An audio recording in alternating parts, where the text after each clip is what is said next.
Hi friends and my dear students. Some of you had asked why this HCQ hydroxychloroquine is being used for the treatment of COVID-19. This SARS coronavirus 2 is a new virus, so the antiviral made against this virus like favipiravir and remdesivir are under clinical trial. So many experiments have been carried out in different countries, and based on those researches, data suggests that CQ and HCQ inhibits attachment and entry of SARS coronavirus to the host cell. These two drugs are basically anti-malarial drugs and also used in the treatment of lupus and rheumatoid arthritis. FDA approved these two drugs for the treatment of COVID-19 pandemic. HCQ inhibit glycosylation of ACE2 receptor. In my previous video, I told you that these ACE2 receptor are present in the pneumocyte 2 of the alveoli of the lungs. In alveoli, there are two types of pneumocytes are present, pneumocyte 1 and pneumocyte 2. Pneumocyte 1 maintains the gaseous exchange, whereas pneumocyte 2 produces surfactants, which thereby reduces surface tension of pulmonary fluids and also maintains the elasticity of the lungs. So, it inhibits glycosylation of ACE2 receptor, thereby it inhibits the attachment of SARS coronavirus to the host cell.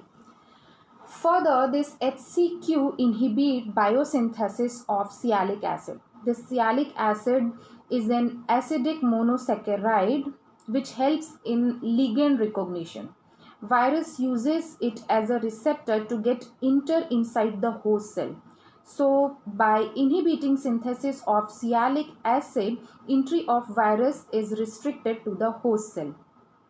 The CQ and HCQ both are weak base. They changes the pH, which is acidic, inside the endolysosome. To understand this, you have to understand the replication strategy of the virus. First, there is attachment of virus to the host cell. S protein which are present over the envelope of virus get attaches with the ACE2 receptor which are present in the pneumocyte of the alveoli. After attachment, there is receptor mediated endocytosis and virus is engulfed inside the endosome. Then there will be fusion of endosome and lysosome. Lysosome contains proteases, and these proteases in the acidic environment activate S protein, thereby uncoat the envelope of the virus, releasing the viral genome into the host cytoplasm. After that, there is early transcription, translation and replication.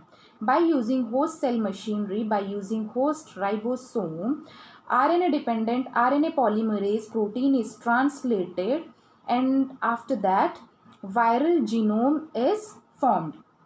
In late transcription and late translation, there is formation of late protein which are structural protein which are basically capsid protein.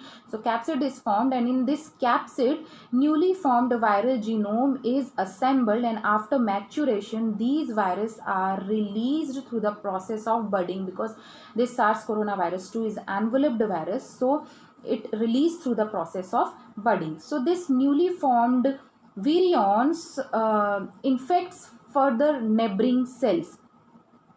So what happens when this HCQ changes the pH of endosome, lysosome, then the proteases could not be able to activate S protein. So due to this, RNA genome